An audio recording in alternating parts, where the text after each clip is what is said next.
Okay, kita mula. Assalamualaikum warahmatullahi wabarakatuh. Selamat petang, salam sejahtera. Terima kasih kepada rakan-rakan MLT, rakan-rakan guru dari Labuan semua, kerana sudi join sharing pada hari ini.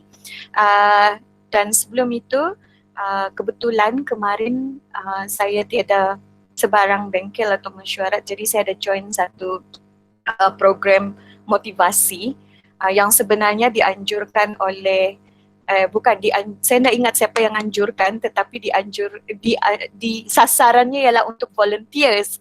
Jadi sebab kita join banyak grup kan, jadi banyak iklan, jadi saya tertarik untuk ikut. Dan antara dapatan yang saya rasa terkesan di hati saya ialah bagaimana kita sentiasa kata kita bersyukur dengan apa yang kita ada, tetapi kita jarang menzahirkannya. Okay, jadi saya pun berazam lah pada kemarin. Saya kata okay, saya mesti mau cakap, mesti menzahirkan rasa kesyukuran itu dengan mengucapkan terima kasih. Jadi pada hari ini, sebelum saya mulakan sharing, saya ingin mengucapkan terima kasih first kepada Ketua Panitia Pendidikan Moral, Awang Fadli, kerana asalnya tercetusnya idea ini daripada dia juga, sebab dia jemput saya untuk buat sharing penulisan refleksi untuk panitianya. Kemudian dalam 2-3 hari lepas tu, Cikgu Natasha pula dia message kan, dia kata, "Kak, bilangkan saya sudah apply apa yang kakak share tu," dan dia sangat happy. Jadi saya terus dapat idea di sana, okey lah kalau macam tu kita buat sharing lah, mana tahu dia bermanfaat untuk orang lain juga kan. Okay, yang ketiga saya ingin mengucapkan terima kasih kepada senior nazir saya, okey. Kerana dulu saya 3 tahun saya berkhidmat di Jemaah Nazir sebagai nazir sekolah, dan apa yang saya share di sini sebenarnya adalah berdasarkan daripada ilmu yang diberikan kepada saya oleh senior nazir ni, di mana mereka telah macam kita selalu katakan bila Nazir baca RPH kan, kita selalu kata macam mana Nazir boleh tahu kita ndak ini kan. Jadi sebenarnya ikut pengalaman saya yang pernah menjadi Nazir dan dilatih oleh senior Nazir ni, dia ada beberapa cara lah untuk kita detect RPH tu. Dan saya bila keluar dari Nazir ni agak lama juga saya tidak apply skill tu, tapi bila adanya perkongsian yang orang kata diusahakan oleh contohnya macam panitia moral kan, SK Pantai, so dia macam saya ingat balik lah ilmu-ilmu yang lama sudah tu kan. Jadi terima kasih kepada mereka yang telah membimbing saya, mengajar saya, dan juga yang keempat, ucapan terima kasih kepada semua rakan MLT dan rakan guru yang selepas ni mungkin akan mengaplikasikan ilmu ini dan memanjangkan ilmu ini kepada rakan-rakan yang lain pula. Okay, so Alhamdulillah. Sebab itu yang saya belajar kemarin kan, dia kata kita mesti cakap Alhamdulillah, terima kasih, cara kita menzahirkan rasa syukur. So ialah mungkin dia memberi manfaat kepada anda semua. So selepas ni mungkin anda juga boleh kata setiap hari ucapkan terima kasih apa yang kita ada. Okay, so saya mulakan sebab tadi saya sudah bagi mukadimah kenapa sharing ni boleh berlaku, dan sekarang saya akan tunjukkan bagaimana ya bila kita bercakap tentang RPH. Okay, saya sebenarnya bila macam KP sementara saya buka ni ya, buka bahan, okay. Bila Fadli message minta share pasal refleksi, okay, dia saya rasa macam satu, kalau setakat hanya bercakap pasal refleksi, dia ndak boleh bah, okay, sebab dia berkaitan. Maksudnya dalam RPH tu setiap satu part tu dia ada dia punya kesinambungan lah. Jadi hari tu walaupun dia minta refleksi sejak, tapi saya bagi lebih dari refleksi, okay? Saya masukkan kepada inilah kita punya fokus hari ini, iaitu pemikiran, okay? Aras tinggi lah. Nanti saya akan share kenapa ni. Jadi asalnya bengkel ni saya akan buat satu persatu lah. Okay, saya akan cek satu-satu dan tulis. Tetapi untuk sharing pada hari ini saya akan tunjukkan apa yang telah siap, okay, supaya kita cepat habis. Kecuali jika guru ataupun rakan MLT nak tahu lebih, kita boleh cerita lagi lah nanti ya. Okay, so ini adalah RPH yang asal, okay. So seperti yang kita lihat, okay, biasanya dalam RPH dia akan ada standard kandungan, standard pembelajaran kan, objektif pembelajaran dan kriteria kejayaan. Okey, kriteria kejayaan ni biasanya hanya sekolah yang jadi TS 25. Okey, tapi bila saya baca RPH contoh-contoh guru yang ada juga guru yang sekolahnya belum jadi TS 25 tetapi dia ada kriteria kejayaan. So terima kasih, tahniah, sebab ialah mencuba kan, sebab akan datang nanti semua sekolah pun akan jadi TS 25. Okay, tapi untuk sekolah yang TS 25 ni kriteria kejayaan ni mesti ditulis. Okay, jadi kemudian selepas tu dalam RPH tu saya akan cerita tentang aktiviti. Okay, so yang ini aktiviti ni saya tidak masalah apapun yang guru tulis, okay, tulislah apa sahaja, okay. Tetapi di sini apa yang saya akan kongsikan ialah bagaimana penulisan aktiviti itu tanpa mengubah idea guru. Saya tidak ubah pun idea guru, okay, tetapi boleh dimasukkan, diselipkan kepada ini, aras pemikiran, okay. Ada beberapa sekolah RPH-nya memang sudah ada kolom ini, memang ada buat aras pemikiran kan, tapi biasanya akan dipilih macam ni kan, dia klik-klik, dia ada analisis, dia ada memahami. Tapi sejauh mana guru benar-benar membuat aktiviti tapi mengikut aras pemikiran ini. Okey, contohnya macam kita klik sini menganalisis, okey. Tapi part yang mana di sini berlakunya analisis itu? Okay, itu isu yang pertama lah. Kemudian ada juga sekolah dia memang sudah set dia punya RPH kan, akan ada refleksi. Okay, jadi refleksi ni macam mana guru tulis? Okay, dia ada sebenarnya dalam penulisan RPH, penulisan refleksi, dia ada tiga perkara lah yang kita kena masukkan. Okay, tetapi itu nanti sekejap lagi saya cerita. Kemudian dari segi pentaksiran, okay, pentaksiran, berapa ramai daripada kita, okay, guru yang menulis pentaksiran hanya ada ruangan sebab memang telah di-set upkan kan, disediakan ada pentaksiran, ada pendekatan, ada tahap penguasaan, tetapi hanya tulis macam ni je, macam hanya tulis bintang, semua ni. Okay, jadi perkongsian hari ini ialah untuk mentransformkan, okay, mentransformkan RPH ini, okay, menjadi sebuah RPH yang lebih bermaklumat. Okay, bila saya kata menjadi RPH yang lebih bermaklumat, okay, kita tanpa, saya katakan sini, tanpa mengubah idea asal guru. Okay, jadi apa yang saya akan share ni adalah selepas, okay, selepas sharing apa yang berlaku. Okay, tulisan yang hitam ni adalah yang asal, yang saya tidak ubah. Okay, tapi tulisan merah tu adalah yang saya telah tambah. Saya tidak ubah tetapi saya tambah. Okay, jadi pada masa berbengkel, saya akan tulis satu persatu lah, maksudnya rakan peserta akan share idea mereka, okay? Tetapi dalam perkongsian petang ini saya tidak buat macam tu, saya hanya akan tunjuk apa yang telah siap. Okay, so ini adalah contoh macam tadi, nampakkan perbandingan yang RPH tadi.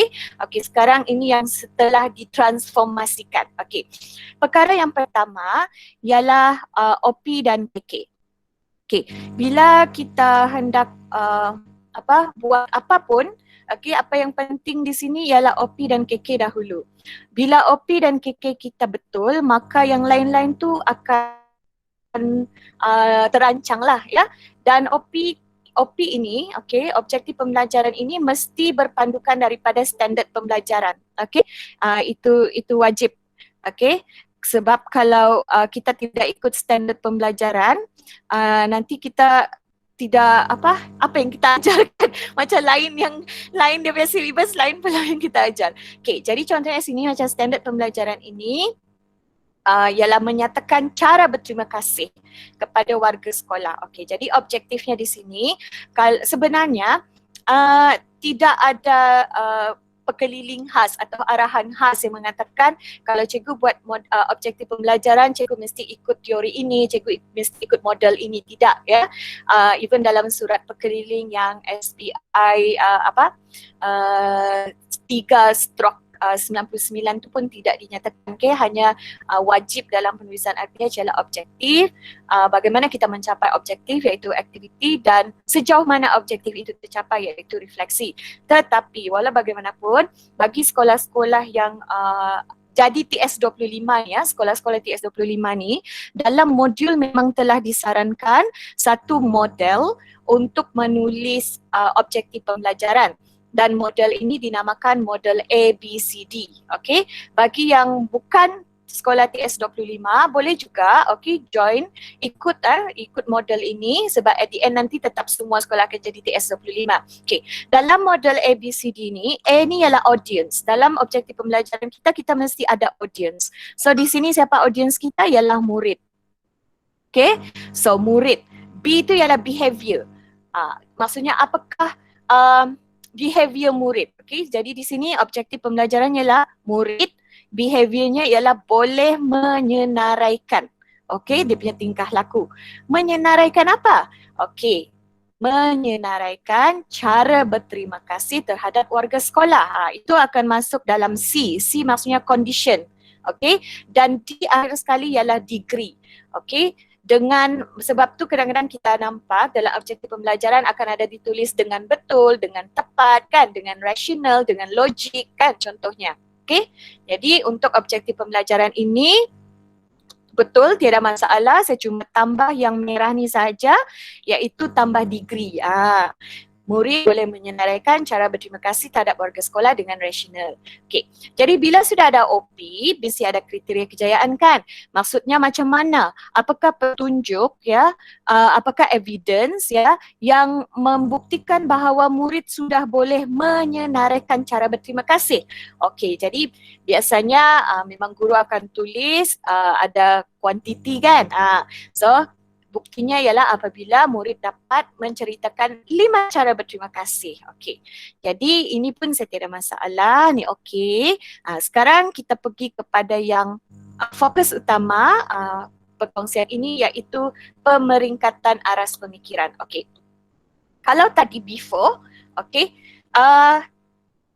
RPH yang pertama tadi hanya klik bintang di sini kan. Lepas tu adalah penulisan yang biasa, nampak juga kan tadi saya bagi perbandingan. Okey, sekarang ni bila kita mau mengaplikasikan aras pemikiran ni, kita mesti faham yang ini dulu. Apakah aktiviti untuk mengingat, memahami, mengaplikasi, menganalisis, menilai dan mencipta. Okey, untuk ni nampak saya tulis warna merah semua kan, jadi nampak macam saya buat yang baru, betul tidak? Okey, tidak apa, okey. Sebab RPH yang awal tu dia sangat ringkas, okey, sangat ringkas, maka saya pun tulis. Okey, untuk penulisan ni nampak tidak yang ayat yang hitam-hitam ni, okey, mengingat, memahami, mengaplikasi, menganalisis dan menilai, mencipta ni, ini adalah perkataan-perkataan dalam aras pemikiran ini. Okey, so cara yang pertama ialah kita memasukkan istilah dalam aras pemikiran ini di dalam ayat aktiviti. Okey, contohnya yang pertama, murid menonton tayangan video. Okey, kemudian mereka diminta untuk mengingat semula cerita dalam video itu. Okey, dan menjawab soalan kuis yang diberi oleh guru. Okey, ayat yang asal ialah kuis saja. Okey, bagi video dan kuis. Okey. Jadi kita akan nampak di sini levelnya mengingat. Okey, dan selepas mengingat, next activity ialah sepatutnya memahami. Jadi di sini yang kedua, murid memahami mesej yang disampaikan di dalam video tadi. Okey, diorang nampak video tu, of course lah video yang berkaitan dengan cara kita berterima kasih kan terhadap warga sekolah. Okey, jadi lepas diorang tonton video tu, murid senaraikan pula contoh-contoh yang mereka lihat di dalam video itu, perbuatan cara berterima kasih. Jadi di sini diletakkan ayat memahami. Kemudian bila mereka sudah ingat, mereka sudah faham, so mereka kena apply. Mereka kena aplikasi kefahaman mereka dengan memberi ulasan terhadap situasi. Jadi situasi ini mungkin guru guna gambar, guru boleh bercerita kan yang berkaitan, kemudian murid akan bagilah ulasan macam mana diorang mau cara berterima kasih kan. Jadi di situ mereka sudah apply kefahaman mereka. Okey, ini adalah baru kemahiran berfikir aras rendah. Okey, kemudian kita akan pergi ke kemahiran aras tinggi, iaitu menganalisis, okey, menilai dan mencipta. Okey. Biasanya kadang-kadang menganalisis dan menilai ni guru akan boleh masukkan, boleh sekalikan, di mana apabila murid membacakan ulasan mereka, okey, rakan-rakan lain yang dengar ulasan tu akan bagi komen. Okey, akan respon. Sebab tu ada guru yang akan buat pembentangan kan, tapi bila hanya membentang tapi tidak ada sebarang respons daripada rakan yang lain, maka di situ kita rugi sebab kita ada satu aktiviti yang sangat cantik tetapi kita tidak selitkan aras pemikiran tinggi, di mana kita tidak ada aktiviti untuk bagi rakan lain untuk mengulas dan memberi respon jawapan ataupun pembentangan rakan mereka kan. Jadi bila itu berlaku, akan berlakulah proses analisis dan menilai. Okay, ini yang paling orang kata yang paling senang lah. Okay, tapi nanti saya akan bagi contoh lagi bagaimana aktiviti menganalisis dan menilai ini boleh dilaksanakan. Okay, kemudian perlu diingat juga apabila kita minta murid lain untuk memberi respon, mereka perlu ada panduan. Okay, guru kena spesifikasikan apakah yang benda yang mereka perlu analisis dan nilai. Okey, bukan hanya kata okey bagus, ulasan mereka sangat baik. Itu belum cukup analisis lagi. Okey, mereka kena sebut kenapa dia baik. Okey, dan saya pernah lihat satu contoh PDP di mana untuk melatih murid, okey, melatih pelajar boleh mengulas dengan menggunakan istilah-istilah yang orang kata beraras tinggi ini, guru akan sediakan kad. Okay, saya ada seorang rakan guru sekolah menengah, saya rasa dalam 4 years ago lah saya pernah melihat pengajaran beliau di bilik darjah dan boleh saya kongsikan di sini cara beliau untuk melatih pemikiran murid ialah dia sediakan kad. Okay, so bila masuk kelas sebelum dia mulakan aktiviti, semua murid akan ambil kad seorang satu cukup. Okay, dan kad tu dia ada different color, ada warna hijau, merah dan kuning. So kad yang berwarna merah ni adalah soalan-soalan yang beraras tinggi yang bermula dengan ayat bagaimana, sejauh mana, okey, berikan pendapat anda, contohnya gitu. Manakala kad yang berwarna kuning dia agak sederhana arasnya, dan hijau itu aras rendah lah yang hanya mungkin akan bertanya soalan siapakah, di manakah, macam tu. Okay, so dia sudah sediakan ayat dan murid akan sebut saja, ikut ayat tu, ikut baca, tetapi dalam ayat tu dia ada kosong tau, dia ada fill in the blanks. So murid, apa yang perlu murid isi dalam blank space tu ialah apa yang berkaitan dengan tajuk ataupun isi kandungan yang mereka belajar hari itu. Okey, itu salah satu caranya lah juga. Kemudian guru juga boleh mungkin panduan yang paling simple ialah minta, kalau macam untuk topik ni cara berterima kasih terhadap warga sekolah, mungkin boleh tanya guru boleh minta pelajar yang lain tu untuk memberi ulasan mereka. Mula-mula sebut dulu cara yang rakan mereka syorkan tu, kemudian suruh mereka pilih satu cara yang mungkin mereka rasa suka, okey, dan kenapa mereka suka dengan cara berterima kasih yang mereka pilih itu. Okey, itu yang paling simple lah orang kata. Okey, kemudian yang kelima ialah mesti ada aras yang paling tinggi, iaitu mencipta. Iaitu di sini contohnya ialah murid menghasilkan satu projek secara berkumpulan dengan mencipta poster. Dia boleh jadi poster, iklan, risalah atau kad yang bertemakan terima kasih kepada warga sekolah. Jadi diorang boleh apply balik maklumat, sebab bagi subjek-subjek yang macam yang bukan berbentuk apa ni orang bilang hands on, yang benda yang kita nampak kan, contohnya macam yang perlu mengarang. Okey, aras penciptaan yang kita boleh buat ialah menggabungkan menggabungkan maklumat saya ada simpan, saya ada save itu itu istilah. Okey, menggabungkan sekejap menggabungkan maklumat untuk mencipta sesuatu yang baru. Okey, so dia boleh kata kuncinya boleh menjadi dia boleh berbentuk reka bentuk, mencipta, merancang, membina, menghasilkan.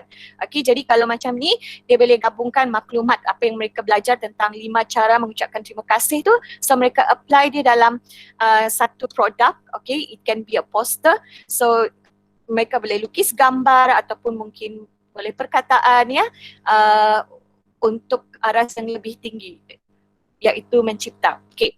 Kemudian untuk menulis cara satu ni dia agak susah juga sebab guru perlu memikirkan ayat.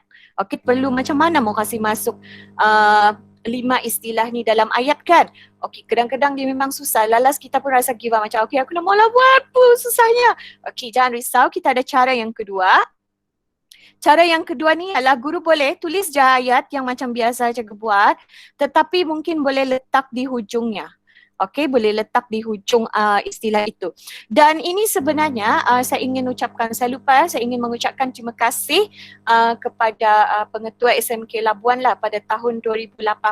Ingat saya 2018 saya pernah memberikan aktiviti bimbingan di sekolah berkenaan, dan antara satu yang saya belajar daripada pengetua ialah beliau ingin melihat apabila guru kata aras mengingat ni berlaku atau guru kata berlakunya aras menganalisis ni kan, tapi masa tu ialah 4C. Saya masih ingat lagi pengetua inginkan kalau guru kata berlaku communications, tapi guru kena dalam RPH guru kena identify ataupun bagi tahu di mana letaknya, di mana berlakunya aktiviti communication itu. Dia bukan hanya tulis-tulis macam tu. Jadi saya ambil idea itu. Okay, saya rasa dia adalah idea yang menarik. Jadi kalau kita setakat baca saja aktiviti ini tanpa ada ni, kita tidak akan perasan tahu berlakunya aras tu. Okey, tapi bila kita letak, mudah. Orang yang baca RPH kita pun akan tahu di mana aras kita, dan kita sebagai guru yang melaksanakan aktiviti yang kita rancang tu pun kita faham di mana kita. Okey, dan di mana boleh berlakunya pentaksiran itu sebab kita clear. Okey. Dan ada juga saya lihat contoh cara yang ketiga, guru tulis macam ni. Okay, dia boleh tulis tahap memahami, mengingat, semualah. Okay, jadi kalau macam ni, automatik bila kita sudah tulis begini kan, kita senanglah klik ruangan ini sebab berlaku.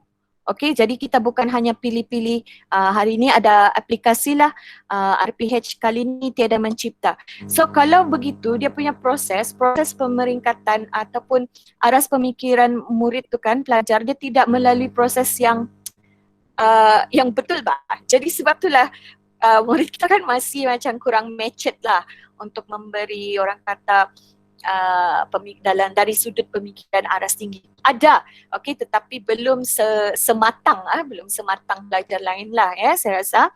Jadi mungkin di sini adalah disebabkan proses inilah, okey. Kemudian selepas ini selesai, okey, contohnya saya bagi yang cara 3 ni. Okey, bila kita nampak di sini, kita automatik kita tahu di mana boleh berlaku pentaksiran. Ada 2 tau, di sini dan di sini. Jadi dalam tahap aktiviti yang keempat dan kelima ni, kita boleh laksanakan pentaksiran bilik darjah. So kalau kita mau ingat, kita boleh catat di sini, okey, aktiviti pentaksiran dijalankan. Okey, kita boleh letak macam tu. Jadi bila orang baca RPH kita kan, terus automatik kita tahu apa yang kita taksir. Daripada ayat ni kita akan tahu, kita akan taksir ulasan murid, kemudian komen murid lain. Okey, dan kemudian di sini juga mungkin akan berlaku satu lagi aktiviti pentaksiran. Okey, dijalankan, iaitu poster mereka. Okey, jadi clear. Okey, kemudian bila itu selesai, okey, ini adalah penutup. Okey, Di akhir PDPR, okay, ini aktivitinya lah, biasanya penutup guru akan minta murid cek balik kan, dorang punya kriteria kejayaan tu tercapai atau tidak kan. Kemudian ada guru mungkin akan buat closure dengan memberi kuis, itu tidak masalah, buatlah ya. Okay. Kemudian ada RPH yang menyediakan aktiviti ini. Okay, dia dalam RPH kan dia sudah sediakan satu ruangan untuk guru tulis aktiviti pengayaan dan pemulihan. Okey, saya faham kenapa ini disediakan sebab dalam SKPMG tu standard 4 memang ada satu deskriptor yang untuk capai tahap 4 guru tu mesti ada aktiviti pemulihan dan pengayaan kan, bagi mana-mana yang berkaitan lah. Jadi sebab itulah ada sekolah yang dia memang akan create ruangan ini. Tetapi kebanyakan yang saya review lah kan, ruangan ini ada tetapi tidak ada jawapannya, maksudnya tidak ada isinya. Okay, jadi saya mencadangkan bila kita create RPH, bila ada ruangan kita mesti isi. Sebab ruangan tu ada sebab, kecuali melainkan dia tidak berkaitan dengan subjek kita lah. Okay, kadang-kadang sekolah buat standardized RPH untuk semua kan, tetapi mungkin dia sesuai untuk subjek A tetapi dia tidak sesuai untuk subjek B. Okay, jadi itu tidak masalah. Tetapi kalau dari segi macam pengayaan, pemulihan, ini saya rasa dia sesuai untuk semua subjek. Okay, jadi bila kita membuat RPH, okay, ada yang kata, okay, RPH ini boleh dijadikan sebagai rujukan evidence PBD. Ya, betul. Okay, tetapi bagaimana? Okay, di sini saya ada bagi satu contoh. Okay, macam ni pentaksiran, okay, pentaksiran kendiri. Kenapa saya kata pentaksiran kendiri? Ini disebabkan tadi kita ada aktiviti di sini kan, murid bacakan ulasan mereka, kemudian murid lain akan komen. Jadi kalau kita minta murid itu sendiri taksir, apa yang dia ulas dia akan jadi pentaksiran kendiri. Tetapi kalau pentaksiran itu adalah berdasarkan daripada komen rakan lain, maka dia akan jadi pentaksiran rakan sebaya. Okay, jadi nampak variety lah kita punya pentaksiran. Kalau sebelum ni mungkin hanya pentaksiran guru kan, so kita yang lihat, kita yang bagi skor. Okay, dan di sini saya ingin kongsikan juga saya ucapkan terima kasih kepada rakan guru, okay, dari yang ini daripada SMK Taman Perumahan Berdaun. Okay, beliau ada satu inovasi yang dinamakan sebagai traffic light PBD kalau saya tak silap. Jadi apa yang dilakukan ialah beliau catat, okay, nama tu contohnya macam ni, nama pelajar Surin Noramat kan. Kemudian di sini dia ada satu jadual lah. Dalam jadual ni sebenarnya adalah unit-unit based on standard ini, standard pembelajaran lah. Okay, jadi contohnya 4.1, okay, dia letak di sini menyenaraikan cara berterima kasih kepada warga sekolah. Okay, warga sekolah. Jadi contohnya saya Suryani kan, tadi saya berjaya memberi 5 cara, saya boleh bagi ulasan 5 cara untuk ucap terima kasih. Okay, kemudian bila rakan lain mengulas, saya boleh bagi respon lagi. Okay, jadi guru pun bagi saya hijau. Maksudnya saya sudah menguasai lah. Okay, saya sudah menguasai standard pembelajaran ini. Okay, tapi mungkin Noramat dia kurang. Okay, masa dia memberi ulasan tu ada satu lah cara dia macam dah berapa ngam lah kan. Okay, jadi dia tidak menguasai sepenuhnya lah. Okay, dia masih macam confused sikit lah cara berterima kasih tu, jadi dia pun dapat warna kuning. Okay, jadi untuk yang lain-lain tu pun boleh. Next standard pembelajaran yang seterusnya boleh catat di sinilah, dia boleh jadi macam satu petak. Okay, jadi bila ini berlaku macam cikgu buat RPH kan, bila cikgu senaraikan dah semestinya ada petak, cikgu tulis pakai pensel pun boleh kan. Mungkin boleh taksir di sana siapa yang dapat siapa tidak. Jadi ini sebenarnya boleh jadi evidence untuk pentaksiran yang cikgu laksanakan. Okay, jadi lebih senang mau kesan sebab RPH kita based on topik kan, based on standard pembelajaran. Jadi kita senang nampak, okay, hari ini berapa orang capai untuk standard pembelajaran ini. Next, berapa orang capai untuk standard pembelajaran ini. Jadi dia lebih mudah. Okey, itulah yang dikatakan sebagai RPH yang bermaklumat. Okey, daripada satu RPH itu banyak maklumat kita boleh dapat. Dia akan jadi satu dokumen yang penting lah untuk kita. Okey. Kemudian untuk penulisan refleksi, okey. Tips untuk menulis refleksi ini ialah dia mesti berdasarkan pengalaman kita, berdasarkan kemahiran kita.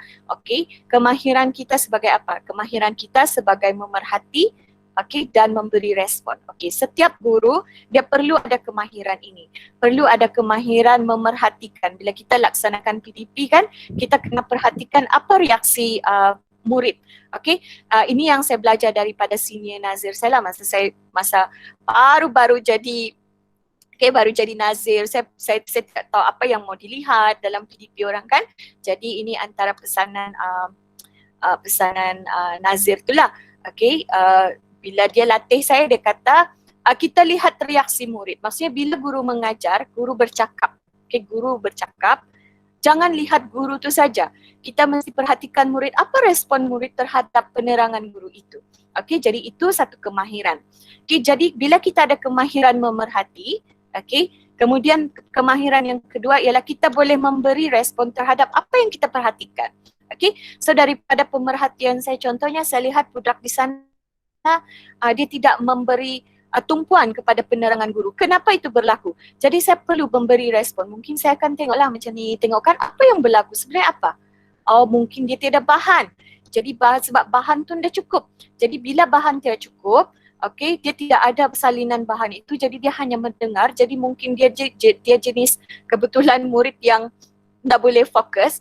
Itu yang dalam masa 10 minit mendengar penerangan guru dia sudah lost. Okey, jadi perlu memberi respon. Jadi kita ada kemahiran itulah. Okey, jadi bila kita ada kemahiran itu, apa yang kita perlu tulis dalam refleksi, dia ada 3 perkara.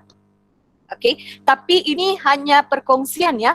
Tidaklah semestinya saya kata okey macam cikgu mesti wajib tulis refleksi macam ni. Tidak. Okey, sebab ini hanya sharing kan. Kalau cikgu tulis macam ni baik, kalau cikgu ada cara yang lain pun tidak masalah. Okey. Okay, cara yang pertama, sebab saya kata dalam penulisan refleksi kita mesti ada perasaan, elemen perasaan, kita mesti ada elemen pengalaman dan kita mesti ada elemen isi. 3 perkara ini, okay. Dan perasaan ni macam contohnya cara satu, saya akan tulis saya berasa amat gembira, itu perasaan.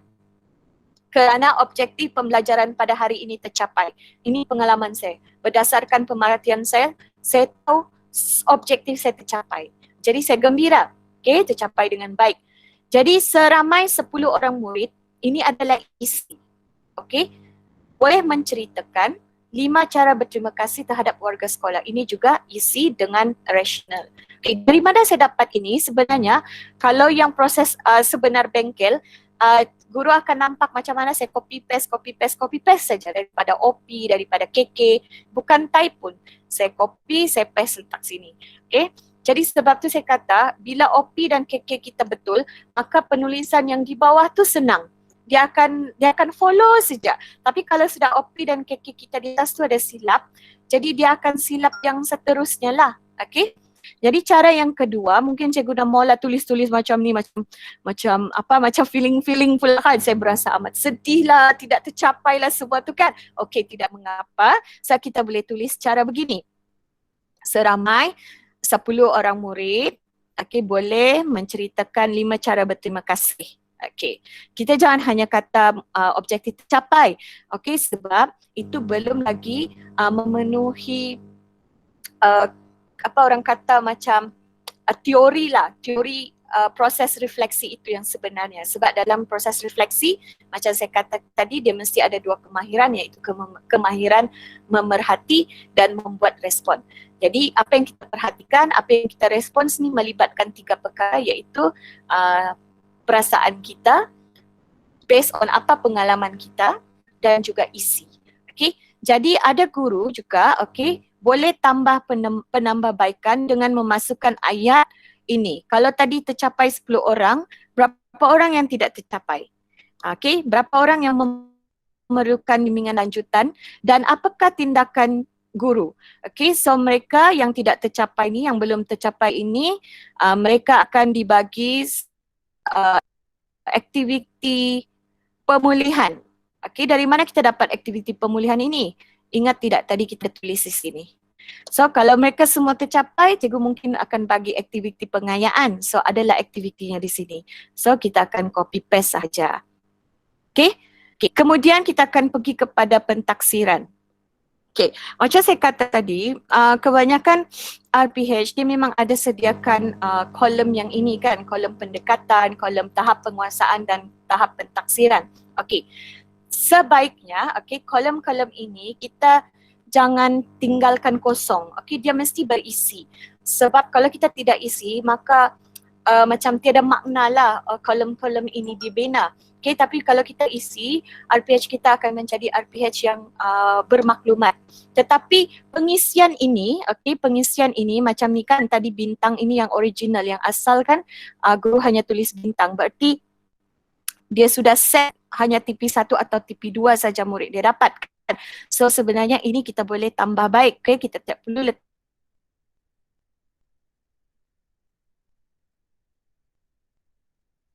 ini sebenarnya datangnya daripada sini, aktiviti ini.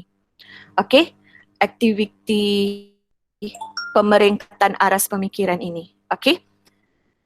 Sebab tu saya kata perkongsian ni dia memfokuskan kepada aras pemikiran ini kerana bila kita ada aktiviti yang follow 5 aras ni, bila kita buat pentaksiran sangat mudah.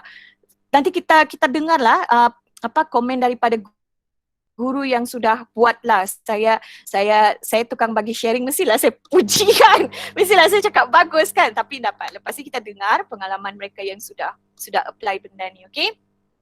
Jadi pendekatan, bila kita sebut pendekatan kan, pendekatannya ialah hasil kerja murid dan pemerhatian guru. Jadi bila kita sebut hasil kerja murid, apa hasil kerja murid itu? Iaitu jawapan lisan dan bertulis yang diberikan oleh murid berdasarkan OPKK. Okey, ini dia punya pentaksiran. Sebab kita mau tahu bila kita kata pendekatan kita ialah hasil kerja murid. Hasil kerja murid apa yang kita mau cek? Kan? Okey, jadi kita akan cek dia punya jawapan. Okey, jawapan lisan dan orang punya jawapan bertulis. Dari mana kita boleh cek jawapan ini? Masa bila? Kan kalau macam ni sebab RPH sekolah ni dia ada sini pendekatan. Okey. Jadi sebab ruangan ini kecil, saya ada catat di sini. Hasil kerja murid itu berlaku di aktiviti ketika memberi ulas.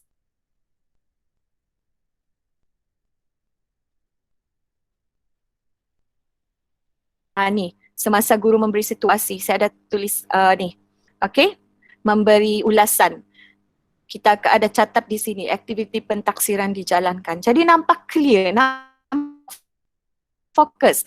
Nampak terancang sangat cara kita membuat pentaksiran bilik. Kemudian yang kedua ialah poster.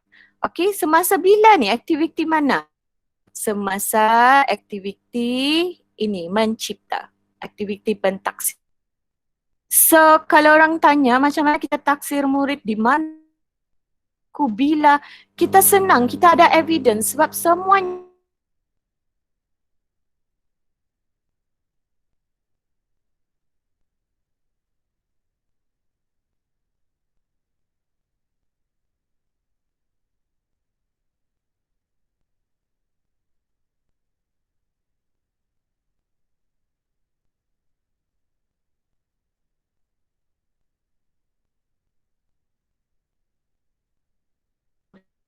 dan murid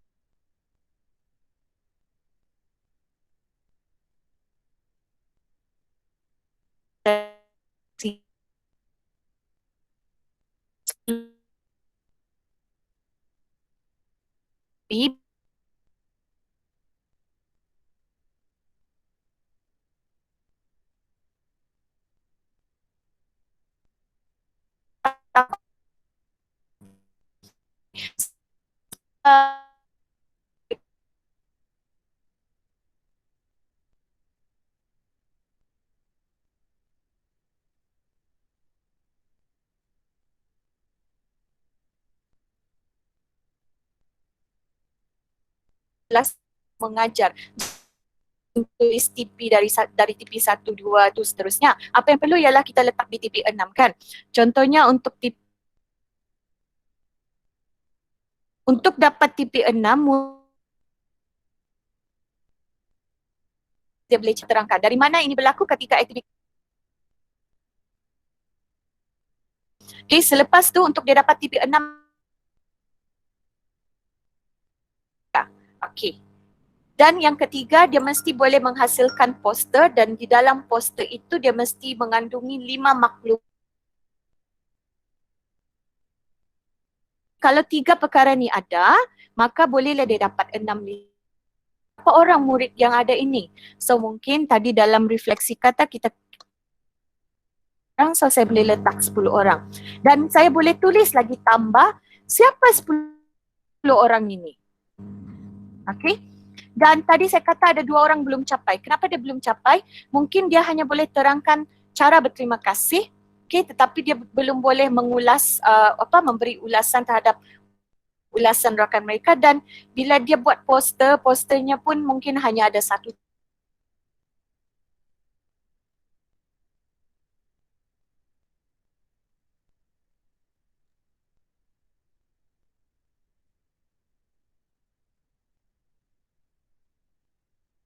Dengan guru, jarang sekali lah kita macam mau biarkan murid kita dapat TP 1, TP 2 bahkan.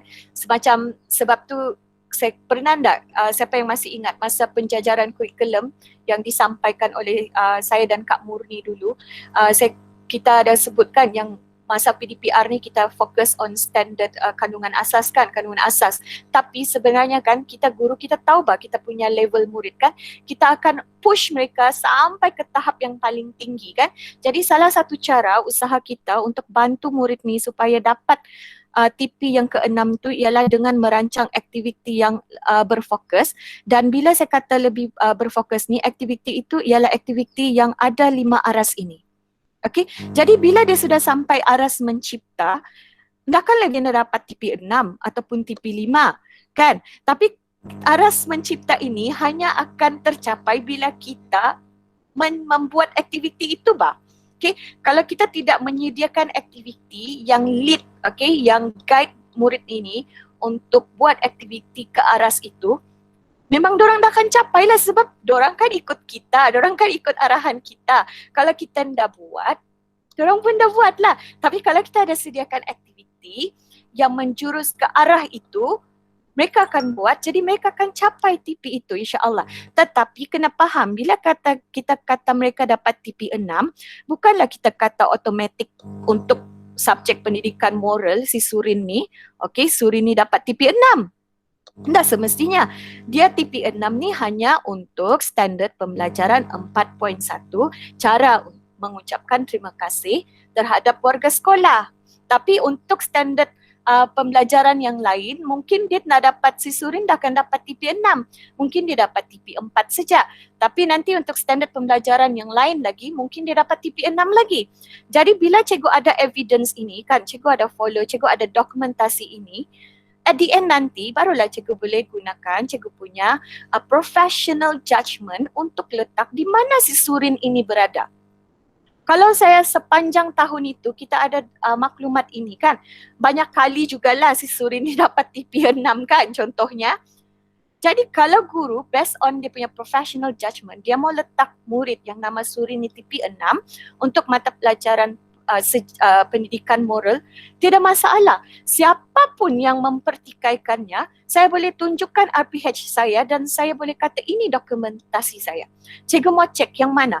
Okey, anda ingin tanya berapa kali dia dapat TP 6, saya boleh buka. Mau tahu apa tajuk yang dia dapat TP 6? Saya boleh buka juga. Mau tahu apa aktiviti yang dia buat sampai dia boleh dapat TP 6 untuk subjek ni? Saya boleh juga cerita. Macam mana saya boleh cerita semua sebab saya ada maklumat ini.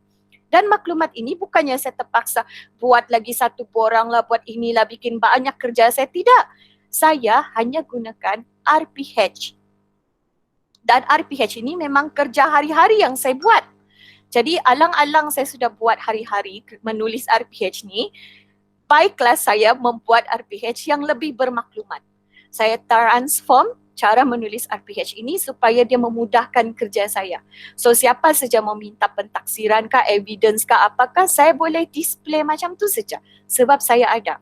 Tapi sekarang ni kalau kita tiada ni semua, okey, contohnya sekejap saya rasa ini sudah selesai. Okay, saya stop sharing dulu. Okay. Don't save. Save lah. Sebab tidak tahu apa yang saya ubah tadi kan. Before. Okay, I click before. Window. Okay. Okay, bila saya tidak ada semua itu, okay, contoh ini yang before, yang belum ditransformasikan. Okay, bila orang tanya, saya mau jawab apa? Kalau orang query saya, sebab saya bagi si Surin dapat TP6 pun, saya tidak dapat fight dengan evidence yang kukuh bah. Saya mungkin ada salin lah di Excel lah, saya adalah type. Saya adalah catatlah Surin di sana, dia dapat TP6 bersama hari bulan semua kan. Tapi bila orang tanya lebih mendalam dari itu, macam mana dia boleh dapat TP6? Untuk tajuk apa, aktiviti apa dia buat? Saya tidak dapat jawab. Sebab saya tiada maklumat itu. Saya tidak boleh ingat pun apa yang saya buat pada bulan Januari yang lalu. Okay, sebab saya tiada. Kan, tapi kalau kita tulis, so kita senang, dia akan mudahkan kita. Okay, so saya stop yang ini. Saya dah buat satu lagi contoh, sempat tadilah petang tadi. Baru juga saya buat ni, ini sejarah lah. Saya ambil satu rendah, satu menengah. Okey, saya masih ada sedikit masa sebelum saya pass kepada rakan yang lain. Yang ini juga saya tidak sempat buat satu persatu sebab it takes time kan. Saya sudah tulislah, saya sudah awal tulis, jadi kita akan share saja di sini. Ini untuk sejarah tingkatan 5 lah. Terima kasih kepada guru yang sudi share RPH-nya. Okey, saya sudah minta izin, so alhamdulillah, terima kasih banyak-banyak. Okey, terima kasihlah kepada semua yang berkongsi RPH-nya untuk saya untuk saya jadikan sebagai bahan pembelajaran. So apa yang kita kongsikan ini dia pahalanya berpanjangan. Okey, kepada empunya RPH ini terima kasih. Okey, jadi ini contoh ya untuk sejarah tingkatan 5. Macam saya kata tadi, OP dan KK tu kena betul lah. Okey. Dan kita akan ikut model ABCD lah, ini standard lah untuk TS25. Jadi di sini saya sudah catatkan lah, kalau yang warna merah ni adalah audience, murid. Okay, warna biru ni behavior. So apa behavior dia di sini ialah murid dapat menjelaskan. Menjelaskan apa? Menjelaskan cabaran selepas pembentukan Malaysia. Ada itu condition. And then dia punya degree ialah dengan betul. Okay, dengan betul. Kemudian yang kedua, okey, murid dapat menyenaraikan. Menyenaraikan apa? Okey, menyenaraikan faktor pemisahan Singapura daripada Malaysia dengan betul. Okey, objektif pembelajaran ini adalah berdasarkan kepada standard pembelajaran yang ini. Okey, kriteria kejayaannya, okey, macam mana guru tahu murid tu sudah boleh menjelaskan cabaran selepas pembentukan Malaysia? Apabila murid boleh menyenaraikan 3 cabaran. Okey, macam mana cikgu tahu murid sudah boleh menyenaraikan faktor pemisahan Singapura daripada Malaysia? Okey, evidence-nya ialah ini, apabila murid sudah berjaya menyenaraikan 3 faktor pemisahan Singapura daripada Malaysia. Okey. Okey. Yang warna merah ni adalah yang saya tambah. Yang warna hitam ni adalah ayat sebenar yang guru tulis di RPH ini. Okay, so macam saya kata tadi, ada macam-macam cara. Okay, cikgu boleh buat ayat baru dengan memasukkan istilah aras itu. Okay, cikgu boleh letak di tepi, cikgu boleh letak di atas, ikutlah mana-mana yang cikgu rasa mudah. Tapi untuk ini saya letak dia di hujung. Okay, yang dalam kurungan ini. Jadi dia ada 6 aras, iaitu mengingat, memahami, mengaplikasi, menganalisis, menilai dan mencipta. Saya sengaja letak di tepi ni supaya saya ingat. Okey. Jadi bila saya ingin membaiki mentransformasikan ayat ini, saya kena sentiasa tanya di hati ayat ini. Apa tujuan aktiviti ini? Okey, contohnya yang pertama, guru rancang, okey, aktiviti yang pertama ialah guru menjelaskan bab tajuk. Okey, bab tajuk yang dipelajari dan objektif pembelajaran. Okey, saya highlight ini asal yang guru tulis ya. Saya akan tanya apakah tujuan aktiviti ini? Apakah tujuan untuk guru menjelaskan bab? Oh, sebab dia mau murid mengingat. Okey. Yang kedua, lepas aktiviti itu, guru mahu pelajar menonton video. Okay, menonton video yang diberikan oleh guru dalam grup WhatsApp berkaitan bab dan topik yang dipelajari. Sebab ini PDPR kan? Okey, saya akan tanya dalam hati saya, apa tujuan guru untuk suruh murid tonton video? Sebab guru mahu murid memahami, guru mahu pelajar tu memahami. Memahami apa? Memahami bab dan topik yang diorang kena belajar pada hari itu. Yang ketiga, guru meminta pelajar membuat peta minda. So apa tujuan aktiviti guru suruh guru suruh pelajar buat peta minda ini? Okey. Dan buat peta minda berkaitan apa? Berkaitan ini. Diorang kena senaraikan cabaran, dalaman dan faktor pemisahan Singapura. Okey, untuk apa? Okey, sebab guru hendak murid pelajar mengaplikasi. Sebab tadi diorang boleh ingat, diorang faham. So once diorang faham, diorang kena apply. Diorang boleh apply. Tapi cara mereka apply itu ialah melalui peta minda. Kemudian peta minda itu kena di screenshot, okey, dan hantar melalui WhatsApp. Okey. Sudah tu aktiviti guru ialah dia minta pelajar menjawab latihan quizzes, okey. Yang guru beri di WhatsApp, kemudian pelajar kena buat latihan dan hantar melalui WhatsApp. Okey. Jadi di sini dia ada lompang tiga proses tau. Okey, sebab selepas murid sudah selesai mengaplikasi, murid terus jawab latihan quizzes. Okey, jadi perancangan aktiviti ini kita boleh tambah baik dengan memasukkan aktiviti proses pemikiran aras tinggi yang seterusnya, iaitu menganalisis, menilai dan mencipta. Okey, pertama macam mana kita boleh ubah dia ialah bila guru suruh pelajar buat peta minda, kemudian screenshot peta minda itu dan send melalui WhatsApp, guru boleh minta pelajar lain komen peta minda rakan mereka yang di dalam WhatsApp itu. Gunakanlah voice chat kah, tulis kah, boleh. Jadi bila itu berlaku, akan berlaku proses analisis. Okey? Dan bila dorang bagi jawapan dorang tu, mereka sebenarnya sudah ada proses menilai. Penilaian ini dia tidak akan berlaku sekiranya mereka tidak ada analisis. Maksudnya, budak tingkatan 5 mustahillah belum pandai menganalisis peta minda rakan mereka kan? Jadi bila dorang boleh analisis dan dorang boleh sebut. Tapi bila berdasarkan rubrik atau penilaian ni, guru kena terangkanlah apa yang murid kena nilai, apa yang murid kena tengok dalam peta minda itu.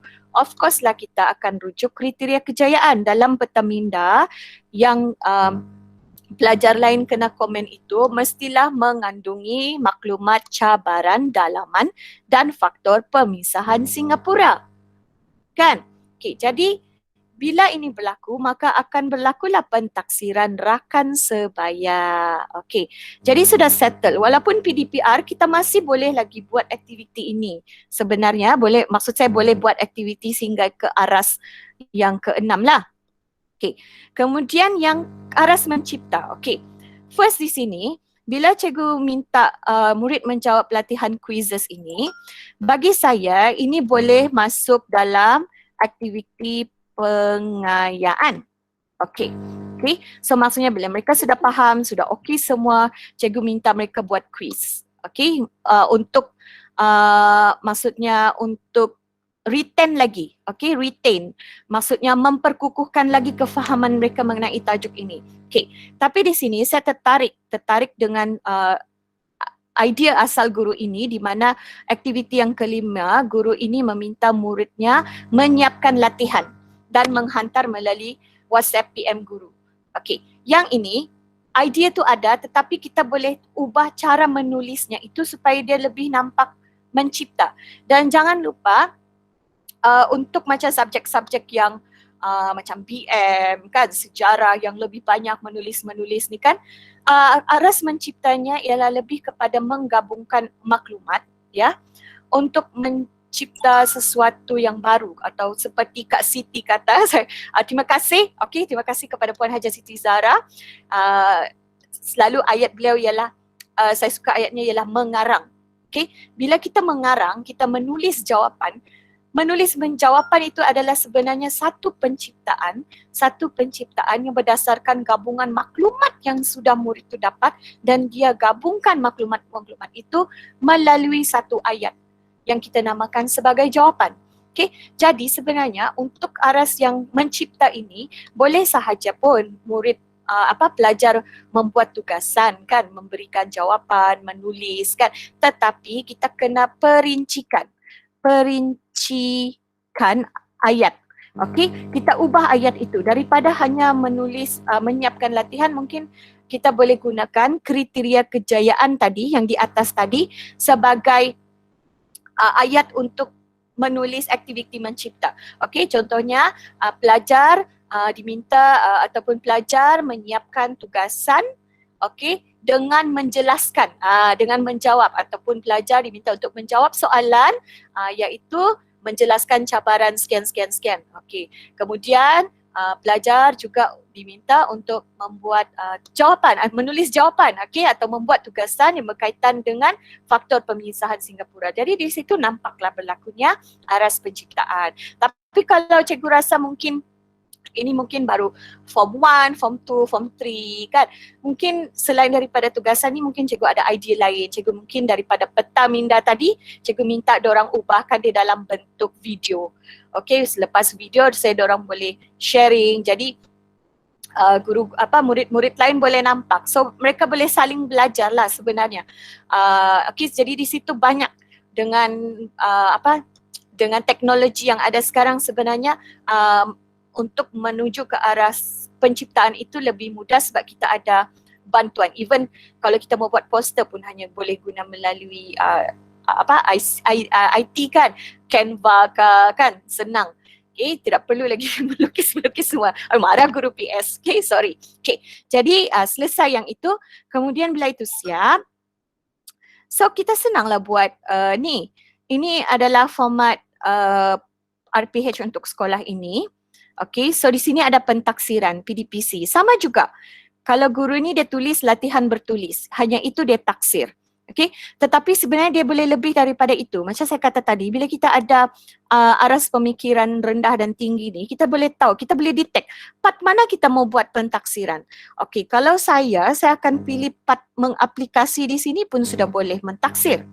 Okay, saya boleh buat sini aktiviti pentaksiran dijalankan. Sebab di sini apa yang saya akan taksir ialah jawapan murid kan. Jawapan murid. Jawapan apa? Kita tengok balik kriteria kejayaan tadi. Kita mau cek dorang punya jawapan yang ini. Cabaran dalaman dan faktor pemisahan. Okey, melalui apa? Apa pendekatannya? Okey, apa dia punya kaedah? Melalui peta minda. Okey. Kemudian selain daripada itu, aras yang keempat ini juga saya boleh buat aktiviti pentaksiran, iaitu pentaksiran rakan sebaya. Saya boleh cek, okey, apa jawapan-jawapan yang murid tulis. Okey. So yang jawapan murid tulis itulah saya boleh jadikan dia sebagai evidence. Dan akhir sekali bila ada mencipta ni, of course lah kalau saya minta diorang buat latihan tugasan jawab soalan tu, memanglah saya akan cek diorang punya jawapan kan. Sebab ini tingkatan 5, fokus on SPM kan, mestilah saya cek diorang punya jawapan. Jadi di sini boleh juga aktiviti pentaksiran dijalankan. Okey. So bila ini berlaku, okay, kita jangan biarkan yang di bawah ni kosong. Kita kena tulislah. Pertama ialah apa? Apa maksudnya di sini? Apa yang pertama ialah perkara yang kita taksir. Okay? Atau kita sebut pendekatan. Istilah saya tulis apakah yang ditaksir. Okey, ditaksir. Okey, so jawapannya ialah kita mentaksir jawapan. Jawapan apa? Okey, kalau yang guna voice chat, okey, kita akan kata di sini lisan. Kalau yang menulis, okey, text message, kita akan sini tulis bertulis. It can be either one. Sebab pentaksiran ini meluas, okey, kita boleh buat macam mana apa cara pun. So ini adalah melalui kaedah hasil kerja murid. Okey, contoh. Boleh buat pemerhatian, boleh kalau cikgu nampak lah. Okey. Yang kedua, okey, apakah maksudnya perkara, apakah maklumat yang ditaksir? Okey, tadi kita kata kita taksir jawapan. Ialah jawapan tu kan luas. Jawapan apa yang kita mau cari kan? Kita copy paste saja daripada kriteria kejayaan. Salah. Okey ni. Okey, kita ambil kriteria kejayaan ni. Kita mau taksir ini dua saja. Okey. Kenapa pula jadi selamat datang ni? Aduh. Ini yang saya mau ni tadi.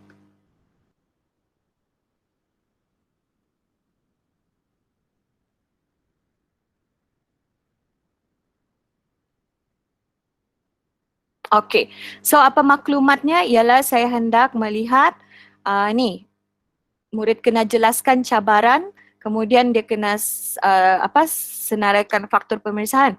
Okey, bagaimana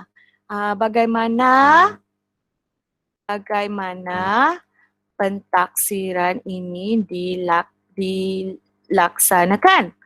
Okey, melalui ini tadi, hasil kerja murid.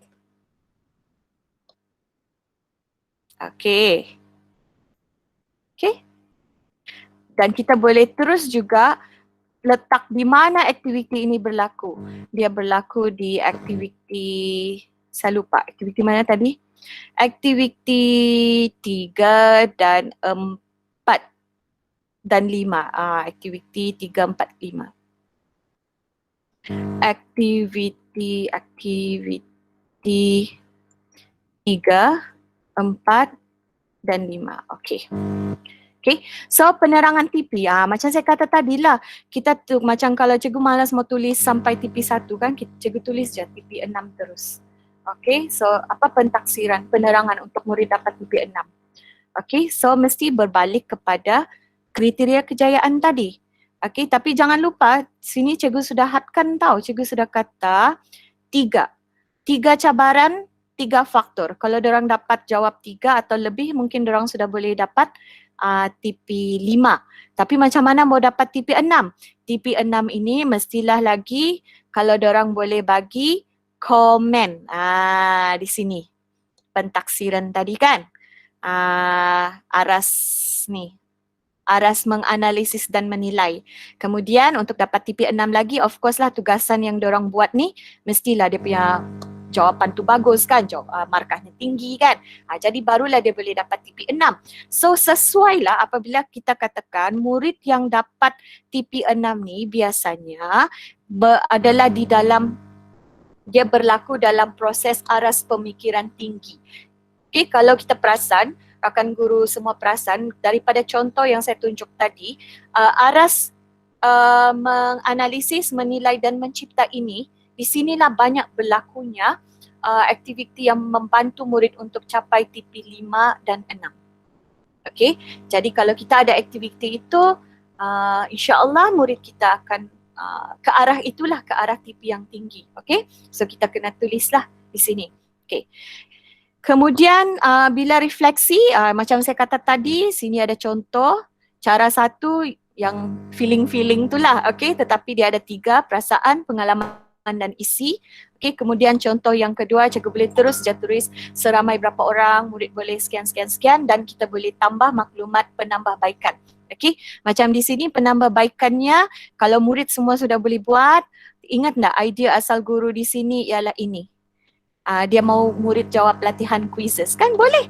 Di sini kita boleh tulis dia, okey, boleh berlaku dalam aktiviti pengayaan. So murid kita semua boleh jawab dengan bagus. Okay, jadi kita boleh salin itu copy dan paste. Okay, alright. Okay, sekian. Siap.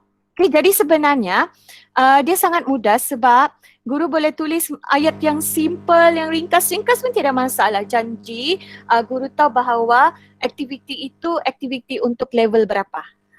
Okay, jadi saya minta maaf lah kerana masa pun memang sangat limited untuk sharing kita pada petang ini. Jadi saya hanya boleh tunjuk perkara yang saya sudah sedia awal tulis dan hanya sempat bagi untuk 2 mata pelajaran lah, moral dan sejarah. Okay, tetapi insya-Allah nanti komen dalam kita punya link kehadiran itu saya ada minta respon daripada rakan guru. Okay, bagi yang ingin tahu untuk subjek lain lagi pula kita tidak masalah untuk buat sharing ni lagi. Biasanya kalau ikut yang hari tu masa pendidikan moral tapi hari tu sebab kita buat 2 RPH takes time lah dalam 2 jam 30 minit jugalah. Tapi kalau hanya 1 RPH, saya rasa dalam 1 jam boleh siap. Okay, maksudnya sharingnya boleh siap lah. Jadi kalau mana-mana panitia yang ingin explore lebih lanjut mengenai aktiviti ini, okay, mentransformasikan RPH ini dengan menggunakan pendekatan pemeringkatan aras itu, bolehlah PM saya. Okay, so kita boleh buat sama-sama. Nanti just respon sejak di link kehadiran. Okay, baiklah. Sebelum saya pergi kepada sesi soal jawab, okay, saya ingin sambung, okay, meneruskan PLC ini dengan menjemput, okay, mempersilakan rakan guru yang merupakan adik lah, ini adik ni, okay, Cikgu Natasha binti Awang Kalong untuk berkongsi pengalamannya yang sudah menggunakan pendekatan ini. Okay, kita mau dengarlah macam mana. Oh, betul ke membantu? Senang ke? Kan? Okay, jadi saya rasa dia pun sudah standby dengan dia punya bahan. Okay, silakan Syah. Okay, Assalamualaikum warahmatullahi taala wabarakatuh. Okay, sebelum kita mulakan sharing ini, saya juga ingin mengucapkan syukur dan berterima kasih. Saya sebutlah beberapa nama. Yang pertama sekali, terima kasih kepada Puan Surin. Saya selalu panggil dia Kak Surin, tapi di sini saya panggil dia Puan. Sebab bagi saya peluang untuk buat sharing hari ini. Sharing bukan, saya segan sebenarnya dia tulis penceramah di situ. Tapi ini sharing maksudnya apa yang Puan Surin share, kemudian saya apply. Lepas tu terima kasih juga kepada Ketua Panitia sebab kalau tidak dia yang minta tajuk penulisan refleksi tu, tidaklah saya dengar cerita pasal menambah baik penulisan aktiviti ni. Dan yang paling last sekali, last but not least, guru besar saya sebab dia dengan kebenaran dia pun saya dapat berpeluang untuk sama-sama sharing.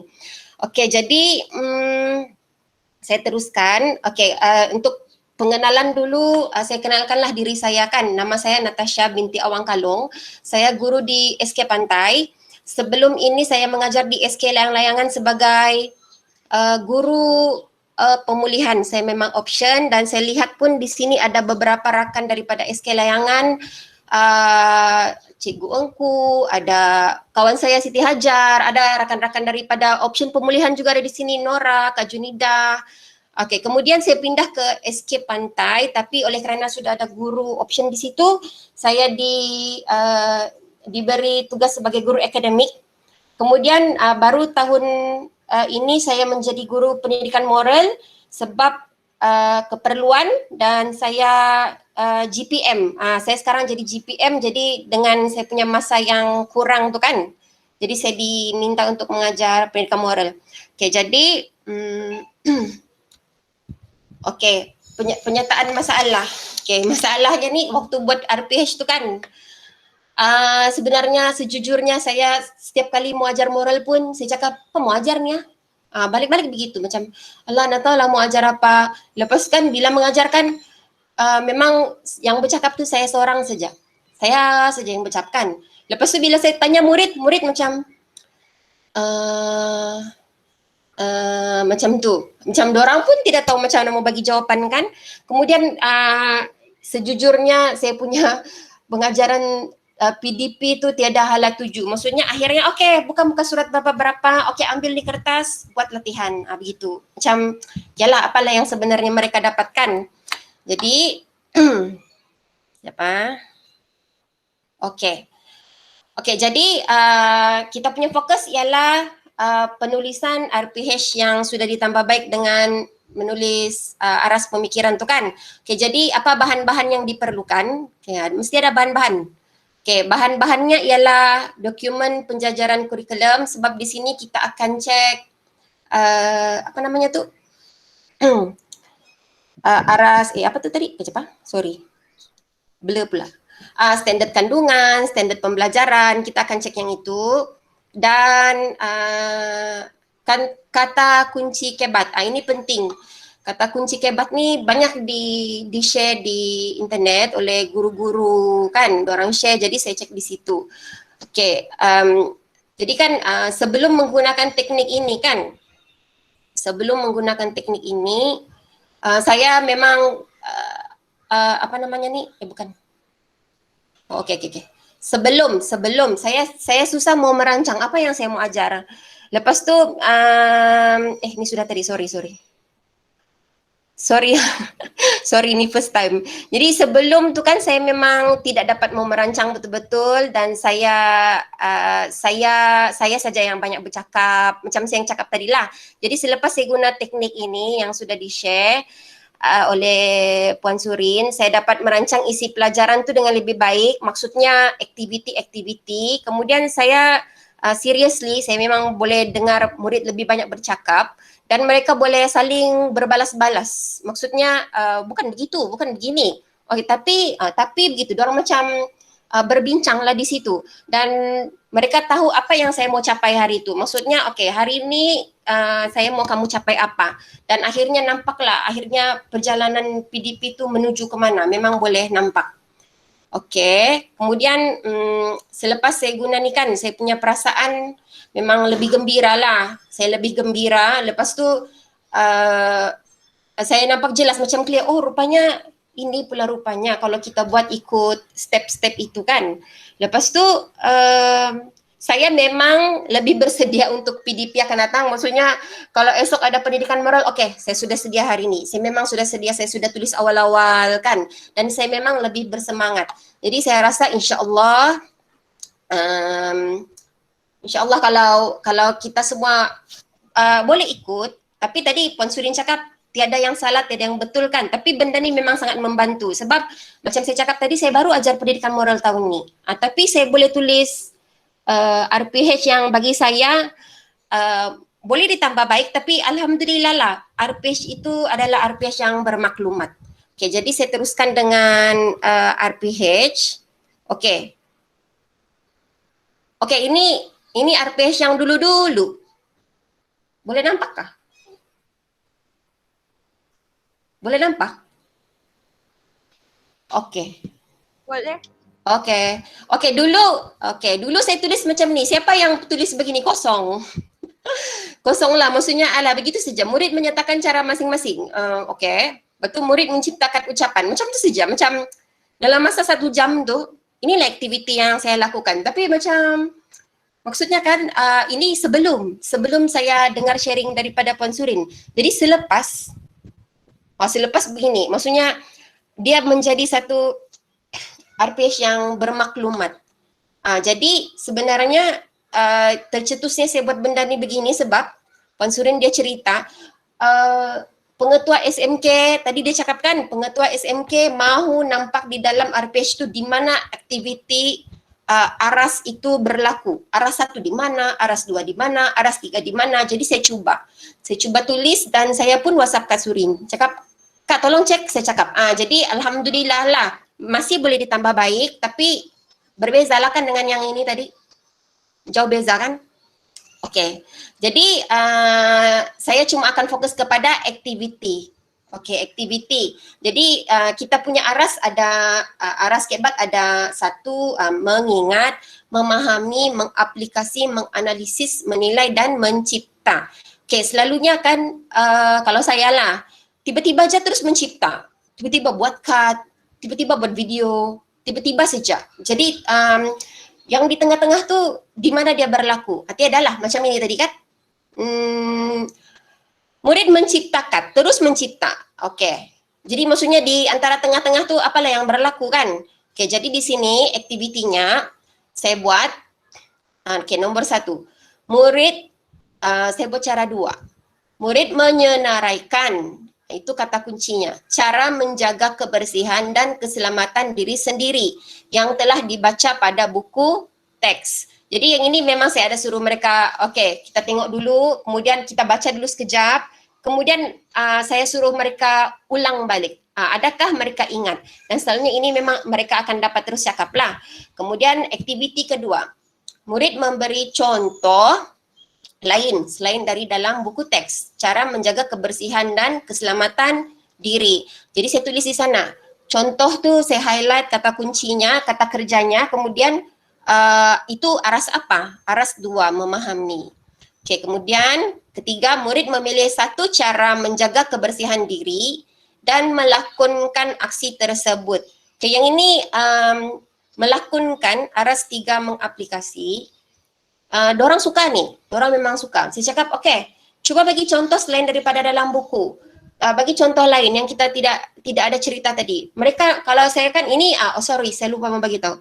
Ini adalah aktiviti di dalam Google Meet. Saya buat Google Meet seminggu sekali sebab ada parents yang memang ada kekangan data, peranti. Jadi, kalau saya buat Google Meet setiap kali pun kita kasih seimbang kan maksudnya. Jadi, murid ni suka. Bila saya tengok, saya perhatikan kelakuan mereka di laptop ni kan, di kamera tu, saya sebut nama, okey Kaden, pilih satu. Dia pun pura-pura buat macam berus gigi macam tu. Jadi yang seorang lagi pura-pura buat potong kuku, cuci rambut macam tu. Jadi nampak aktiviti tu mereka jalankan. Lepas tu waktu dorang berlakon tu kan, kawan yang lain boleh komen pula macam, kenapa kau berus gigi begitu? Bilang. Betul ke tu cara cuci rambut begitu tu? Dorang tahu apa yang kawan dia buat. Jadi kan saya memang kurang bercakap lah waktu tu. Saya lebih kepada macam memerhati. Okey, nombor 4.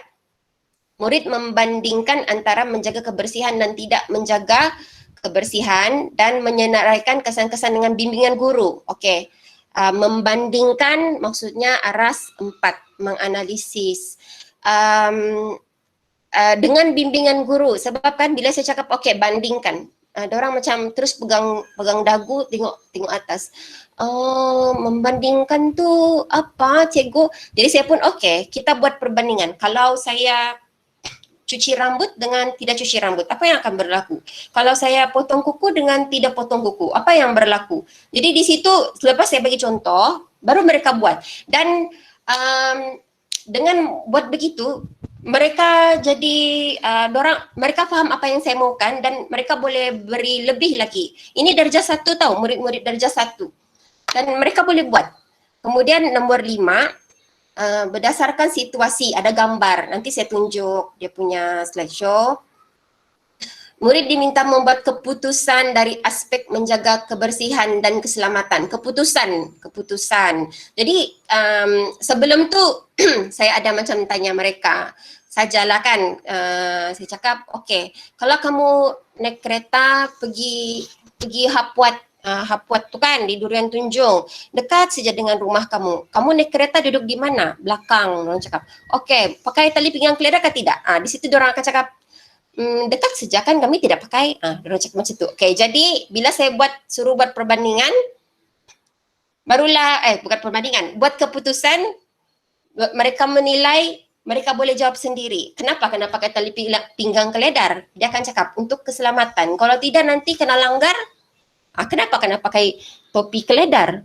Mereka sendiri akan fikir sebab dia tahu.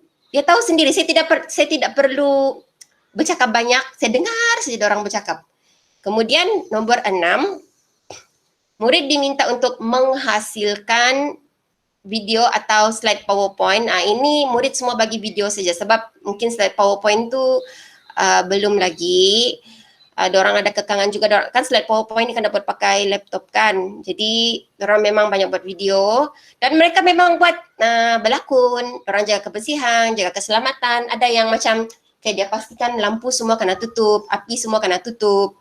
Okay, kemudian tapi menerangkan ni tiada. Part menerangkan ni dia kurang lah. Maksudnya kenapa saya kena tutup api di dapur? Kenapa saya kena potong kuku macam tu. Jadi itu je lah kan sepatutnya. Okey, saya akan tunjuk dia punya PowerPoint. Ini yang saya tunjuk kepada murid sewaktu kami buat Google Meet. Okey, yang ini. Okey. Okey, sayangi diri sendiri. Nilai kasih sayang. Okey.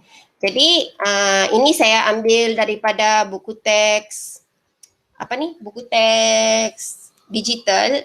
Saya screenshot masuk di sini. Sebab dorang ni kadang-kadang ada yang tiada buku lah, hilang buku lah. Jadi saya share di sini. Kemudian waktu ni saya akan suruh mereka membaca. Okey, lepas tu saya buat macam ni. Apa yang saya tulis di dalam buku dalam RPH, saya copy paste je di sini. Saya memang copy paste. Jadi senang kerjakan, tidak payah macam buat macam-macam lagi bah. Lepas tu, okey, selepas mereka senaraikan cara menjaga kebersihan dan keselamatan diri, okey, saya pun senaraikan juga, tapi mereka dulu yang cakap. Dan kebanyakan jawapan pun memang dapatlah yang begini kan. Okay, kemudian aras 2, memahami, saya memang highlight itu perkataan. Dan waktu mereka buat ini, saya cakap, okey, beri contoh lain menjaga kebersihan dan keselamatan. Kalau kamu dapat beri contoh lain selain daripada dalam buku teks, selain daripada yang kita sudah cakap tadi, saya bagi kamu TP2. Saya bagi tahu, TP1 paling rendah, TP6 paling hebat. Saya memang cakap dengan dorang.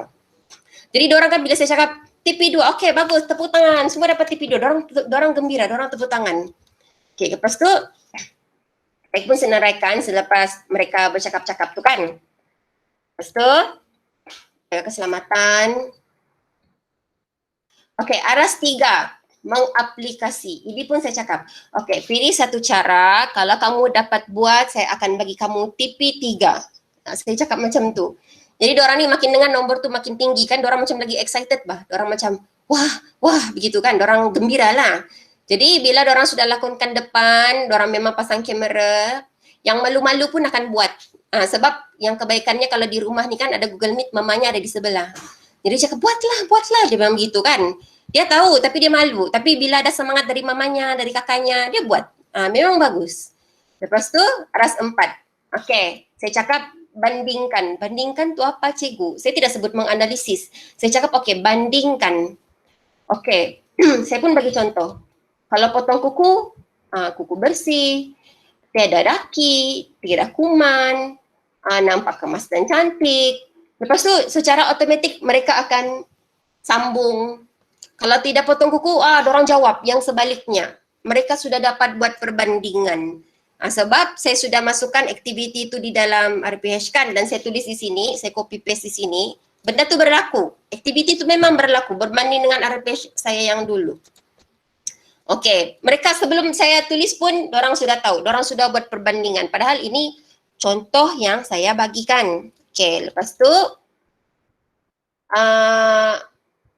ini saya cakap dengan orang, okey, cuba kamu bandingkan. Kalau di rumah kan kamu keluar daripada bilik mandi, kalau lantai kering macam mana? Kalau lantai basah apa yang berlaku? Mereka sendiri akan bagi tahu. Mereka sendiri akan senaraikan dan saya mengambil jawapan mereka ini secara lisan lah. Okey, lepas tu saya buat, ini yang saya ambil daripada buku teks juga, screenshot, membuat keputusan. Ini yang saya cakap tadi. Okey, situasi, cara, kepentingan. Okey, gigi kotor. Okey, macam sebelum saya tanya tu kan ada juga yang cakap, cikgu saya kalau malam malas sudah mau cuci gigi saya terus tidur. Waktu itulah kita macam murid-murid akan bersoal jawab. Jadi kau tidur mulut kau kotor nanti kau ada kuman lah apalah. Memang mereka berbual dengan, maksudnya berbual tapi isi perbualannya tu memang bermakna. Dia memang berbincang. Okay, lepas tu tali pinggang keledar. Apa keputusan? Kamu pakai ke tidak? Okay, lepas ni kalau jalan dekat pun mau pakai ke tidak? Mereka akan jawab pakai. Untuk apa? Untuk jaga keselamatan. Kalau tidak pakai, apa yang berlaku? Mereka boleh jawab semua tu. Jadi maksudnya bagi saya pemikiran aras tinggi tu berlaku lah di situ kan, walaupun mereka sebenarnya baru darjah 1. Okey, kemudian aras 6 mencipta. Okey, saya tulis ini hasilkan video. Hasilkan video, pilih satu cara menjaga kebersihan, pilih satu cara menjaga keselamatan. Part yang nyatakan ni mungkin dorang tidak berapa mencapai lah, yalah darjah 1 kan, baru 7 tahun. Tapi mereka boleh macam berlakon, yang tadi aras 3 tu kan, mengaplikasi tu mereka boleh buat di dalam video. Dan mereka boleh berlakon di depan video tu untuk dihantar kepada cikgu dorang ni. Okey, saya bagi contoh. Jadi dorang pun waktu tu sudah berbincang-bincang. Cikgu kalau saya buat begini bolehkah? Cikgu kalau saya buat begini bolehkah? Saya pun boleh, boleh. Ada yang saya cakap tidak boleh, tidak boleh. Okey, jadi itu pengakhirannya. Tidak juga lama kan, sekejap saja. Okey, lepas tu saya masuk sikitlah dalam refleksi tu kan. Tadi kan Puan Surin cakap ada yang perasaan tu kan. Inilah refleksi yang saya tulis. Saya merasa gembira kerana 3 daripada 5 orang murid, murid saya 5 orang saja. Moral, mencapai objektif pembelajaran pada hari ini, iaitu murid dapat memberi 2 contoh cara menjaga kebersihan dan keselamatan diri. Murid juga dapat memberi 2 kesan tidak menjaga kebersihan diri. Saya tulis di sini. Pentaksiran, pemerhatian, soal jawab lisan. Okey. Pendekatannya jawapan lisan murid dengan memberi contoh cara menjaga keselamatan dan kebersihan. Okey, lepas tu saya mau tunjuk di sini kebar tu kan, kemahiran berfikir aras rendah, mengingat apa yang saya buat. Mengingat, okey, memahami, kata kerjanya ialah memberi contoh, mengaplikasi, melakonkan, menganalisis, membandingkan, menilai, membuat keputusan, mencipta, menghasilkan. Jadi bagi saya lah, saya punya refleksi kendiri kan, apa yang saya buat, sebab RPH ni kan kerja kita hari-hari. Saya ingat tu Cikgu Pangeran cakap kalau kita bekerja ni keseronokan bekerja, dia cakap. Jadi kan sebelum ni saya memang kalau asal tulis RPH ya macam apa mau tulis ni ya. Tapi selepas saya belajar ini hasil daripada tunjuk ajar Puan Surin, saya memang gembira buat RPH. Saya macam wah seronoknya buat RPH ni. Saya nampak. Lepas tu okey, satu lagi. Tadi Puan Surin cakap ada kita punya pentaksiran kan. Jadi saya tulis ini tahap 6 TP6 siapa? Ada 2 orang, Arabella dengan Kaden. TP5 Hana. Shane dengan Nicholas tu saya belum dapat tulis lagi sebab mungkin mereka ada masalah internet, masalah data, peranti. Jadi saya belum boleh taksir lagi lah. Jadi itulah sebenarnya. Jadi saya rasa gembira lah saya dapat memasukkan aktiviti-aktiviti yang bermakna ni berbanding dengan yang ini. Ini yang dulu-dulu punya lah, yang yalah kau boleh buat kan. Okey, lepas tu saya rasa itu jelas sebenarnya yang saya mau sampaikan. Tidak juga banyak sebab saya fokus kepada penulisan aktiviti saja. Cela tu kan Kak Surin, adakah lagi? Tidak juga kali. Okay. Susah tak Syah masa mau buat ni semua?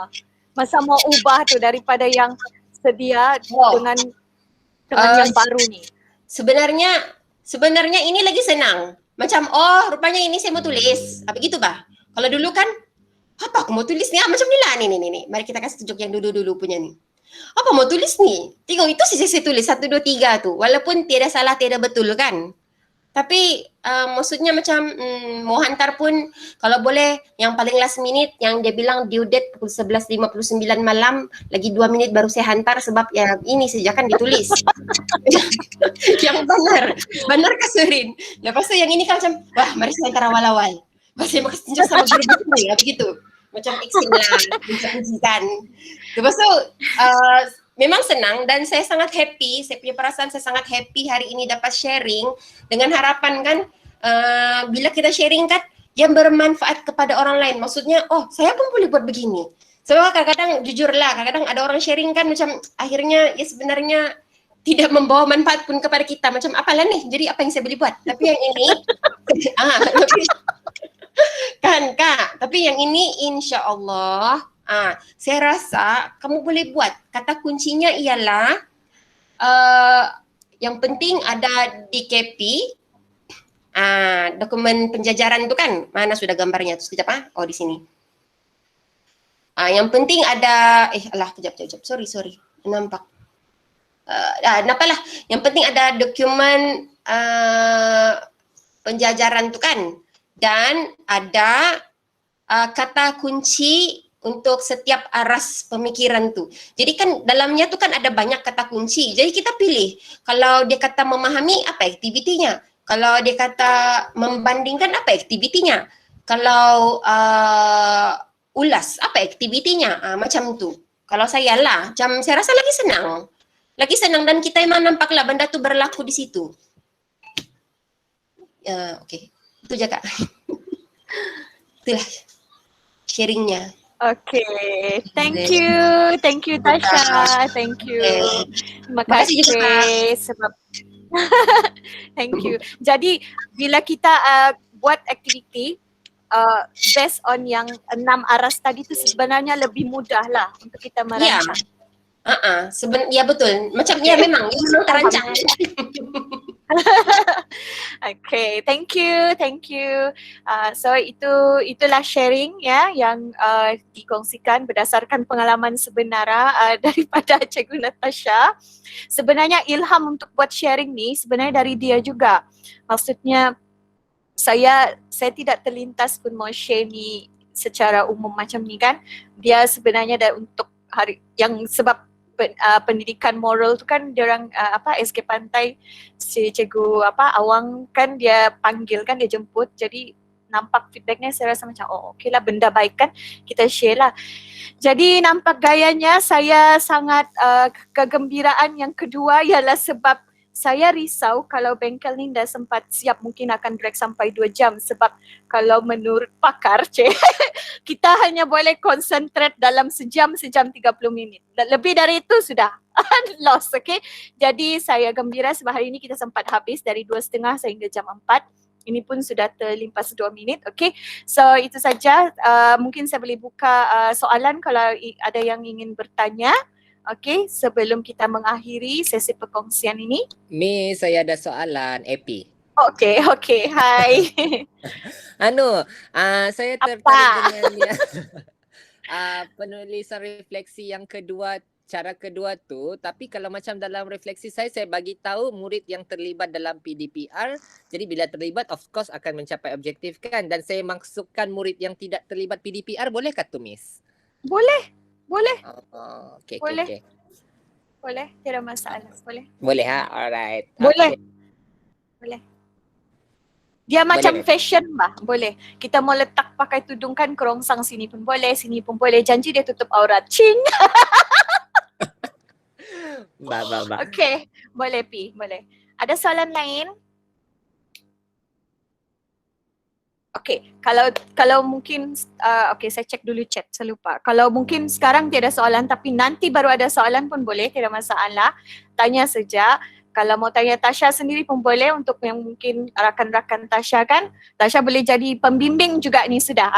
Okay, so dia punya ni perluasan. Jangan gitu Kak, saya ni pemalu sebenarnya orangnya gitu. Iyalah tu. Terus ngau. Okay. Okay, terima kasih semua rakan-rakan MLT dan rakan guru-guru yang join. Silap dan salah harap dimaafkan. Semoga perkongsian memberi manfaat dan kalau ada yang sudi share perubahan transformasi RPH tu sudi-sudikanlah. Okay, share dengan saya, nanti kita boleh buat sharing lagi. Okay, itu saja. Terima kasih semua. Bye. Okay, thank you juga. Makasih. Okay, bye. Thank you. Thank you.